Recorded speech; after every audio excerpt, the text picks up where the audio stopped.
옛날 예적 창원의 바다와 산이 교차하는 곳에 작은 마을이 있었습니다. 이 마을은 무성한 녹음과 풍요로 바다 덕에 사람들에게 자연의 혜택을 고스란히 누리게 하는 곳이었습니다. 마을 중심에는 품삯을 받지 않고 마을 사람들을 돌보며 살아가는 곱슬머리의 노인이 있었습니다. 그의 이름은 팔모 할배였으며 그는 세상에 대한 풍부한 지혜를 가졌다는 소문이 돌았죠.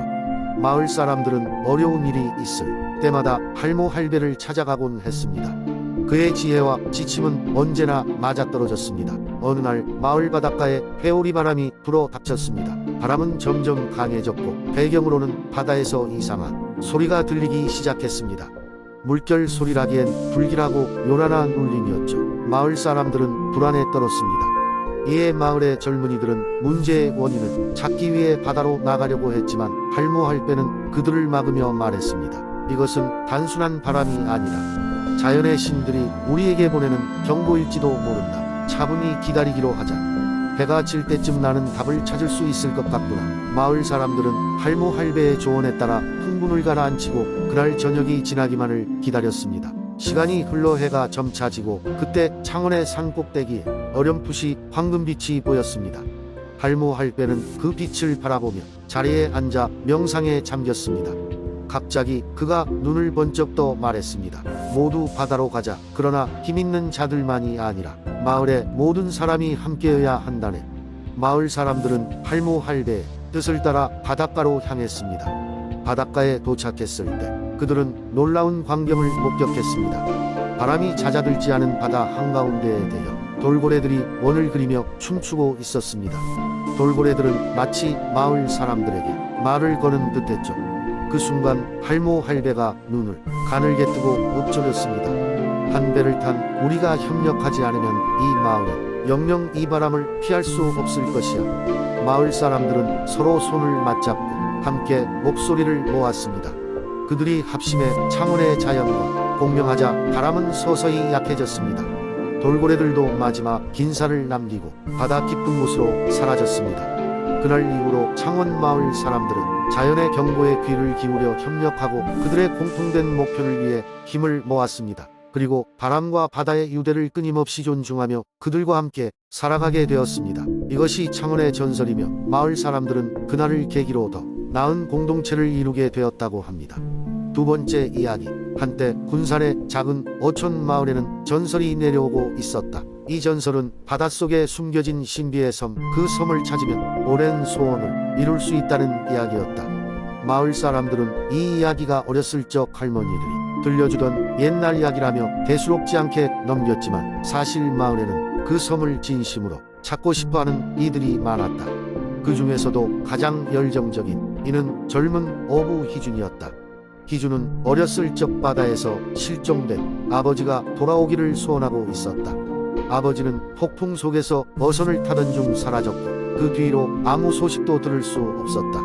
희준의 어머니는 끊임없이 아버지를 기다리며 지냈고 희준은 매일매일 바다를 바라보며 아버지에 대한 그리움을 품고 있었다. 그러던 어느 날 희준은 바다 저 멀리서 이상한 빛을 목격하게 되었다. 이는 분명 전설에서 말하던 신비의 섬이 발현한 거심을 직감한 희준은 즉시 뱃길을 준비했다. 군산의 항구에서 작은 배를 타고 바다로 나선 희준은 맑은 날씨 속에서도 조금의 불안을 느끼고 있었다. 하지만 바다의 상쾌한 공기와 파도 소리가 그를 차분하게 만들어 주었다. 그가 도착한 곳은 평소에는 보이지 않던 아름답고 비밀스러운 섬이었다. 섬은 바닷속 광엽으로 둘러싸여 있었고 초록의 빛이 은은히 퍼져나왔다. 섬에 발을 디딘 희준은 셀 수 없이 많은 동물들이 자신의 주위에서 발길을 멈추고 그를 바라보는 것을 깨달았다. 그 중에는 아득한 하늘을 날고 있는 거대한 새, 인간처럼 말을 할 수 있는 돌고래도 있었다. 그들은 모두 희준에게 무언가를 얘기하고 싶어하는 듯했다. 희준은 용기를 내어 그들을 따라가며 섬의 깊숙한 곳으로 향했다. 섬의 중앙에는 거대한 나무가 자라고 있었고 그 주위에는 오래전부터 사람의 손길이 닿지 않은 듯한 황금빛 성체가 있었다. 희준은 그곳에서 자신이 이루고자 하는 소원을 빌 수 있었다. 그가 아버지를 다시 만나게 해 주십시오 라며 간절히 기도하자 하늘이 한순간 잠잠해지고 신비로운 빛이 나무 너머로 힘차게 쏟아져 나왔다. 그리고 이후 희준의 아버지가 그가 예전 실종된 바로 그 바다에서 조용히 항해하며 돌아오게 되었다. 가족은 다시금 재회하게 되었고 마을에는 희준의 이 기적 같은 이야기가 퍼져나갔다. 군산의 어촌 마을은 여전히 그 신비의 섬에 대한 전설을 간직하고 있었으나 그것이 진짜로 존재하는지 궁금해하며 아직도 많은 이가 용기를 내어 새로운 항해를 꿈꾸고 있었다. 세 번째 이야기. 옛날 옛적 한국의 아름다운 나주 평원에는 사람들이 놀랍고 신비로운 나무들을 이야기하곤 했다.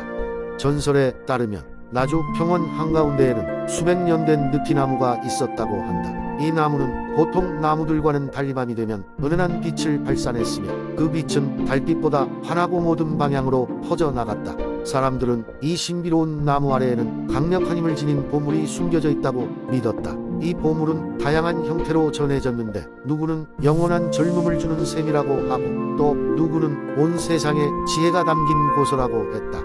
하지만 이 모든 전설을 뛰어넘어 가장 유명한 것은 이 나무가 용의 서식지라는 이야기였다. 용은 옛날부터 한국의 전통 문화의 서임과 지혜의 상징으로 여겨졌다. 이 나주 평원의 느티나무 아래에 서식하는 용은 특히 지혜롭고 강력한 존재로 알려졌으며 자신의 모습은 드러내지 않았지만 간혹 붉은 비늘이 반짝일 때면 주민들은 그 용이 여전히 그곳에 살고 있다고 믿었다. 나주 사람들은 매년 음력 10월이 되면 나무 근처로 모여 축제를 벌였다. 이들은 나무가 이 지역의 풍령과 안녕을 보장해주는 수호자라고 믿었기 때문에 감사의 의미로 다양한 제물을 바쳤다. 이러한 전통은 수세대에 걸쳐 내려오면서 더욱더 정교해졌고 해마다 많은 인파가 몰려들어 성대한 행사가 되곤 했다. 그러던 어느 해 나주 평원에 예상치 못한 가뭄이 찾아왔다. 몇 달 동안 비 한 방울 내리지 않자 주민들은 큰 걱정에 빠졌다. 농부들이 애지중지 키운 농작물들이 다 들어가기 시작했고 사람들은 더 이상 신비로운 나무의 힘을 믿을 수 없다는 회의감에 빠졌다. 그러나 마을의 가장 노련한 장로는 모두에게 이렇게 말했다. 용은 늘 우리 곁에 있다네. 우리가 필요로 할 때 진정한 도움을 주실 것이야. 고심 끝에 장로는 축제를 매달려 하는 대신 모든 마을 주민들이 합심하여 나무의 주변을 정화하고 필요한 물을 가져와 물을 뿌리며 기도를 올리자고 제안했다. 놀랍게도 그렇게 일주일이 지나자 하늘이 드디어 흐려지기 시작했다. 그날 밤 마침내 긴 가뭄이 끝나고 비가 쏟아져 대지를 적셨다. 그 과정에서 나무 주위로 용의 형상이 빛과 함께 나타났다고 말하는 사람들이 있었다. 용의 모습은 한순간에 사라졌지만 그날 마을 사람들 사이에서는 큰 기쁨과 함께 용에 대한 신뢰가 다시 깊어졌다. 그 후 나주는 다시 풍요로운 시간으로 돌아왔고 사람들은 나무의 신비로운 힘을 잊지 않게 되었다. 그리고 이 이야기는 나주 지역을 방문하는 모든 이들에게 오랜 전설로서 전해져 내려오게 된다. 네 번째 이야기. 옛날 옛적 한국의 서해안에 위치한 보령이라는 작은 마을이 있었습니다. 이 마을은 아름다운 해변과 그림 같은 자연 경관으로 유명했으며 그 중에서도 특히나 깨끗하고 푸른 바다로 많은 사람들의 사랑을 받고 있었습니다. 그러나 그 바다 밑에는 아무도 알지 못하는 신비로운 세계가 숨겨져 있었습니다. 그 세계에는 인간과는 다른 모습이 작은 바다 요정들이 살고 있었습니다. 이 요정들은 바닷속 깊은 곳 열대어들이 가득한 산호초 숲에서 살고 있었는데 그곳은 해양 생명체들에게 신비로운 힘을 주는 마법의 샘이 자리 잡고 있었습니다. 요정들은 그 샘의 수호자 역할을 하며 마법의 힘이 넘치는 이 샘을 악한 존재로부터 지키는 임무를 맡고 있었습니다. 이 마법의 샘에서 나오는 물은 주변에 해양 생태계 및 보령 바다의 수질을 깨끗하게 유지하는 힘을 가지고 있었기 때문에 요정들은 늘 경계를 게을리하지 않았습니다. 그러나 어느 날 갑자기 깊은 바다 속에 어둠의 존재가 나타났습니다. 이 존재는 세상의 모든 물을 오염시키고자 하는 욕망에 사로잡힌 마법사였습니다. 마법사는 바다로 내려가 요정들의 샘을 차지하려 했습니다. 그는 강력한 마법으로 요정들을 압도했지만 요정들은 그들의 마법과 용기로 끝까지 맞서 싸웠습니다. 하지만 상황은 점점 요정들에게 불리하게 흘러가고 있었습니다. 이때 용감한 요정 중 한 명인 온다리 기지를 발휘하여 받아 밖 세상에 살고 있는 어린 소년 민준에게 도움을 요청하기로 결심했습니다.